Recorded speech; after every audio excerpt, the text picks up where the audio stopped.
আমাদের একটা মর্যাদা আছে, সৃষ্টি, লক্ষ লক্ষ সৃষ্টি দেখা যায় পানির ভিতরে, মাটির ভিতরে, মহাশূন্যের ভিতরে, উড়ন্ত অনেক অসংখ্য সৃষ্টি আল্লাহ তাআলা এই পৃথিবীতে, মহাশূন্যে, পানিতে বিচরণ করতেছেন। আমরাও একটা সৃষ্টি, কিন্তু সকল সৃষ্টির মাঝে আমাদের মর্যাদা কতখানি এটা আল্লাহ তাআলা কোরআনে উল্লেখ করে দিয়েছেন। কোন আলহামদুলিল্লাহ। আল্লাহ পাক বলছেন, ওয়ালাকাদ কাররামনা বনি আদম, আমি বনি আদমকে মর্যাদা দিয়েছি, সম্মানিত করেছি। তারা মর্যাদাপূর্ণ একটি সৃষ্টি, আমাদের সম্মান ও মর্যাদা অনেক বেশি। وَحَمَلْنَاهُمْ فِي الْبَرِّ وَالْبَحْرِ وَرَزَقْنَاهُمْ مِنَ الطَّيِّبَاتِ। আল্লাহ পাক বুঝাচ্ছেন, এই মানব জাতিকে স্থল ভাগে, জল ভাগে, অন্য আয়াতের মধ্যে আছে মহাশূন্যের ভিতরেও চলাচলের জন্য আমি ব্যবস্থা করে দিয়েছি। কোন আলহামদুলিল্লাহ। স্থল ভাগে চলাচল করতে লাগে রাস্তাঘাট, ঠিক না? আল্লাহ বলছে রাস্তাটা আমি করে দিয়েছি। রাস্তা করে সরকার, আল্লাহ বলছে আমি করেছি। ব্যাপারটা পেঁয়াজ খায়া গেল না? এখন রাস্তার দিকে তাকান, রাস্তা করতে কি লাগে? পাথর। বলেন তো, পাথর না থাকলে রাস্তা করা যেত? যদি সিমেন্টটা করেন, তা সিমেন্টের জন্য পাথর দরকার, আবার পিচ ঢালাই করতে গেলেও কি দরকার? বলেন তো, পাথর সৃষ্টি করেছে কে? আল্লাহ তাআলা। রাস্তা করতে গেলে লোহা লাগে, লোহার খনি। এই খনি তৈরি করেছেন কে? মাটির তলে যত খনিজ পদার্থ, সবগুলো খনিজ পদার্থ কে দিয়েছে মাটির ভিতরে? বলেন তো। তাহলে রাস্তার যত উপকরণ এবং রাস্তা যে মাটির উপর দিয়ে যাবে, সেই মাটির শক্ত এবং রাস্তা লোড নেওয়ার মতো এরকম ধারণ ক্ষমতা দিয়া আল্লাহ তাআলা মাটিকে তৈরি করার কারণেই তো উপরে রাস্তা হয়, ঠিক না? রাস্তা হয়। আবার রাস্তা নির্মাণ করবেন যে মেশিন পত্র দিয়ে, সেই লোহার মেশিন। লোহার মেশিনটা চলে তেল দিয়ে, সেই তেলটা কোথা থেকে আসে? এই খনিটা কার? সুতরাং আল্লাহ পাক বলেন, বান্দা তুমি যে স্থলভাগে চলো, রাস্তা তোমার নয়, আমারই সম্পদ দিয়া তুমি রাস্তা তৈরি করলে, কিন্তু রাস্তার সবগুলো সম্পদ আমি নিজেই তৈরি করেছি তোমাদের জন্য। তোমরা জলভাগে জাহাজ নিয়ে চলো, পানিকে তোমাদের জাহাজ ধারণ ক্ষমতা দিয়ে পানিকে অর্ডার দিয়েছি। ও পানি, তোমার ওপর যখন জাহাজ চলবে ডুবে দিও না, বুকের ওপর করে তাদেরকে পার করে দাও। পানির পরিবেশ আমি করলাম, রাস্তা আমি বানালাম। মহাশূন্যের ভিতরে পাখির মতো যারা উড়ে বেড়ায়, সেই বিমানগুলো যখন বাতাসের উপর উড়ে যায়, বাতাসকে আল্লাহ নির্দেশ দিয়েছেন, বাতাস সেই বিমানটাকে ধরে পার করে দে। আমার বান্দা এক দেশ থেকে আর এক দেশে যাবে, মালামাল পার হবে, বেঈমানি করবি না। কোনো সময় বাতাসের মাধ্যমে বিমানটা নিচে নামে না, বরং যান্ত্রিক গোলযোগ কিংবা কোনো ডাকাতি কিংবা কোনো ছিনতাই এর কবলে পড়েই তো বিমানটা ক্রাশিং হয়ে যায়। কিন্তু স্বাভাবিকভাবে বাতাসটা বিমানটা বহন করে যায়, জায়গায় পৌঁছে দেয়। জোরে বলুন সুবহানাল্লাহ।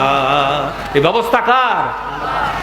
এরপর আল্লাহ পাক বলছেন, শুধু তাই নয়, তোমরা যেহেতু সৃষ্টির সারা, তোমরা যেহেতু সৃষ্টির ভিতরে মর্যাদাপূর্ণ সৃষ্টি, তোমাদের একটা সম্মান আছে, মর্যাদা আছে।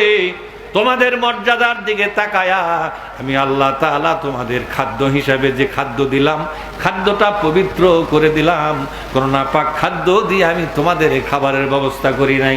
এই যে চাল খান, গম খান, আঙ্গুর খান, কলা খান, সবগুলো পবিত্র কিনা? জোরে বলুন। পবিত্র। একটা শুয়ার যা খায় তা কি পবিত্র? একটা মুরগি যা খায় তা কি পবিত্র?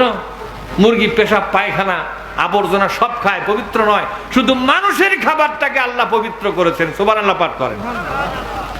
সম্মানিত করার পরে তার খাদ্য দিতে হবে, খাদ্যটা পবিত্র খাদ্য দিলাম। শুধু তাই নয়, আল্লাহ পাক বলছেন, ফাদ্দালনাহুম আলা কাসীরিম মিম্মান খলাকনা তাফদীলা। কোন আল্লাহু আকবার। সৃষ্টির ভিতরে অধিকাংশ সৃষ্টির উপরে মানুষের মর্যাদা, সব সৃষ্টির উপরে নয়। এতে নতুন কথা শুনে যান।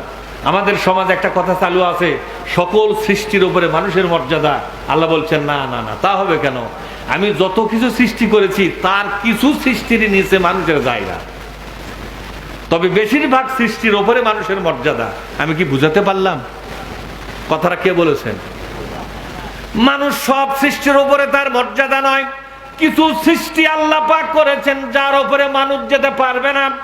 সূরা বনী ইসরাঈলের ভিতরে আল্লাহ রাব্বুল আলামিন স্পষ্ট করেই বলে দিয়েছেন, আমি যত কিছু সৃষ্টি করেছি সব সৃষ্টির ভিতরে বেশিরভাগ সৃষ্টির উপরে মানুষের মর্যাদা। অল্প কিছু সৃষ্টি আছে তার উপরে মানুষের মর্যাদা নয়, তাদের মর্যাদা মানুষের অনেক উপরে। সুবহানাল্লাহ। কে বলেছেন? তাহলে আমরাই কি সকল সৃষ্টির সেরা, না আরো সেরা আছে? কথা কয় না। কথাটা আমি বললাম না আল্লাহ বললেন? কাল থেকে বলবেন মান্নান হুজুর একটা কথা বলে গেল, মানুষের উপরও বলে সৃষ্টি আছে। আমি বলেছি না আল্লাহ বলেছে? তা আল্লাহর কথাটা আল্লাহর নাম দিয়েই বলবেন, আমার নামে এই কথাটা বলবেন যে আমার কেতাল আরম্ভ হয়। কথা ঠিক না? ঠিক বলবেন। সুতরাং এই সম্মান, এই মর্যাদা যদি ধরে রাখতে না পারেন তাহলে আল্লাহ কি বলেছেন? লাকাদ খালাকনাল ইনসানা ফি আহসানি তাকওয়িম। শুধু সম্মানিতই করি নাই, তোমাদের দেহটাও করেছি সুন্দর। কোন সৃষ্টির সঙ্গে তোমাদের দেহের মিল হয় না। মিল হয়? আমাদের দেহ কি কোনো সৃষ্টির সঙ্গে মিল হয়? আমাদের দেহ আলাদা একটা সৌন্দর্য নিয়ে আছে, ঠিক না? ঠিক জোরে কোন আপনি বাঘ বলেন, ময়ূর পাখি বলেন, যা বলেন, পৃথিবীর কোন একটা সৃষ্টির চেহারা আমাদের সাথে মিল নাই। জোরে কোন ঠিক না? আল্লাহ তাআলা বলছেন, কিন্তু মর্যাদা ধরে রাখতে না পারলে, যদি তুমি তোমার সম্মান আর তোমার মর্যাদা ধরে রাখতে না পারো, তাহলে আমি আমার ব্যবস্থা হলো, আমার সুন্নাত হলো, সুম্মা রাদাদনাহু আসফালা সাফিলিন। সকল সৃষ্টির নিচে তোমার রোল নাম্বার চলে যাবে। শুয়ার যে পর্যন্ত যেতে পারে তারও নিচে তোমার জায়গা হবে। নাউজুবিল্লাহ। সৃষ্টির ভিতরে তুমি ছিলে মর্যাদাবান, কিন্তু সম্মান ধরে রাখতে পারলে না, মর্যাদা ধরে রাখতে পারলে না। ব্যর্থ হওয়ার কারণে তোমার সম্মান আর থাকবে না। সম্মান ছিনে নিয়ে তোমাকে নিক্ষেপ করবো আমি। যত নিচে নামতে পারো তার চাইতে আরো বেশি তোমাকে নামায়া দেব। কথা রাখা। এই জন্য তিনটি কাজ অর্জন, তিনটি গুণ অর্জন করতে পারলেই মর্যাদা ঠিক থাকবে। জোরে বলেন কয়টা? আল্লাহ পাক বলছেন, বান্দা আমি আল্লাহ হুকুম দিচ্ছি তোমাদের জন্য, ইন্নাল্লাহা ইয়া'মুরু বিল আদলি ওয়াল ইহসানি ওয়া ইতা'i যিল কুরবা ওয়া ইয়ানহা আনিল ফাহশাই ওয়াল মুনকারি ওয়াল বাগই ইয়াইযুকুম লাআল্লাকুম তাযাক্কারুন। কোন আল্লাহু আকবার। সূরা নহল 16 নম্বর সূরা, 16 নম্বর সূরা, 16 নম্বর সূরা আপনার 90 নম্বর আয়াতের মধ্যে বলেন, বান্দা তিনটি গুণ অর্জন করো আর তিনটি দোষ বর্জন করো, তাহলে তোমার সম্মান তুমি ধরে রাখতে পারবে, তোমার মর্যাদা তুমি ধরে রাখতে পারবে। তিনটি গুণ হলো ইয়া'মুরু বিল আদল। এটা প্রত্যেক শুক্রবার মসজিদের ইমামরা আরবি খুতবা দেয় না? কথা কয় না? আরবি খুতবা দেয় না? এই আরবি খুতবার শেষে এই অংশটা আছে না? আছে। এটা বলে, আপনারা শুনতে শুনতে দেখবেন অভ্যাস হয়ে গেছে, এই কথাটা আছে। কিন্তু এই কথা কি কথা, এটা যদি না বুঝি তাহলে তো আমাদের কোনো লাভ হলো না। কথা ঠিক না বেঠিক? আল্লাহ পাক বলছেন, ইন্নাল্লাহা ইয়া'মুরু, অর্ডার করতেছেন। ইয়া'মুর মানে আমর, মানে অর্ডার করতেছেন, হুকুম দিচ্ছেন। আমি আল্লাহ তোমাদেরকে হুকুম দিলাম। কি হুকুম? মর্যাদা যদি ধরে রাখতে চাও, সম্মান যদি ধরে রাখতে চাও, সম্মানী হয়ে থাকতে চাও, যদি ইহকালে এবং পরকালে, কোথায় কোথায়? ইহকালে এবং পরকালে সম্মানী হয়ে থাকতে চাও, যদি তিনটি কাজ করো। প্রথম কাজ হলো, তুমি সব সময় দেশ ও জাতির সামনে, পরিবারের সামনে ন্যায় পরায়ণতার নির্দেশ জারি করবে। সবসময় ন্যায় কথা বলবে, অন্যায় কথা বলতে পারবে না। কয় নম্বর শর্ত? আমাদের সমাজে এই ন্যায় কথা বলার লোকের বড় অভাব। কথা ঠিক না বেঠিক? যত সন্ত্রাস, যত দুর্নীতি, যত সমাজ বিরোধী কর্মকাণ্ড আজকে বাংলাদেশে মাথা চাড়া দিয়েছে, তাদের বিরুদ্ধে ন্যায় কথা বলার লোকের বড়ই অভাব। কথা বল না কেন? যারা ন্যায় কথা বলতে গেছে তাদেরকে নিক্ষিপ্ত করা হয়েছে জেলখানায়, তাদেরকে নির্যাতন নিপীড়নের শিকার হতে হয়েছে। কথা ঠিক না ঠিক? উচিত কথা বললেই সমস্যা। আমাদের সমাজে একটা কথা আছে, উচিত কথা বলো, উচিত কথা। এই উচিত কথার আরবি হচ্ছে আদালত। উচিত কথার আরবি কি? আদালত। তোমরা আদালতে, আদালত অর্থাৎ ন্যায়, ন্যায়ানুগ কথা বলো, ন্যায়পন্থী হও, ন্যায়ের পক্ষে থাকো। জীবন দেব তবু অন্যায়ের পক্ষ নেব না, সব সময় থাকবো কার পক্ষে? জোরে বলেন না, কার পক্ষে? এই ন্যায়িকতা চালু হয় ব্যক্তি জীবন থেকে, পারিবারিক জীবন, সামাজিক জীবন, রাষ্ট্রীয় জীবন, রাজনৈতিক জীবন, সব জায়গায় ন্যায় কথা বলতে হবে। এমনকি আদালতের ভিতরে যখন সাক্ষী দিতে গেছেন তখনও ন্যায় কথাই বলতে। কতক্ষণ না কেন? আপনি ন্যায় কথা না বলার কারণে অনেক নিরপরাধ ব্যক্তি অযথাই তা বছর পর বছর ধরে জেল খাটে। কতক্ষণ না কেন? এই জন্য ন্যায় কথা বলতে হবে। বিচারে বসেন, ন্যায় কথা বলতে হবে। রাজনীতি করবেন, ন্যায় কথা বলবেন।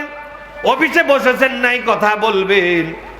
সমাজে, দেশে, রাষ্ট্রের, বাড়িতে, পরিবারে, হাটে বাজারে, সব জায়গায় কি কথা বলতে হবে? বান্দারে সম্মান ধরে রাখতে চাইলে ন্যায় কথা বলার অভ্যাস গড়ে তোলো। ন্যায় কথা বলা অভ্যাস গড়ে তোলো। কথা রাখা। 2 নম্বর হলো ওয়াল ইহসান, মানুষের সাথে সৎ ব্যবহার করো। কার সঙ্গে আপনি সৎ ব্যবহার করবেন, সদাচরণ করবেন কার সাথে? প্রথম সদাচরণ নিজের সাথে। এমন কিছু কাজ করবেন না যে কাজের জন্য আল্লাহ পাকের দুশমন হয়ে যাবেন, তার নিজেকে রক্ষা করতে পারলেন না। এরপরে সদাচরণ বাবা মার সঙ্গে, ছোট ভাই বোনের সঙ্গে, দেশের মানুষের সঙ্গে, প্রতিবেশীর সঙ্গে ভালো আচরণ করতে হবে, সদাচরণ করতে হবে। সদাচরণ মানে হলো আপনার কাছে যে যা পায় তাকে তার ফিরিয়ে দিতে হবে। কথা ঠিক না ঠিক?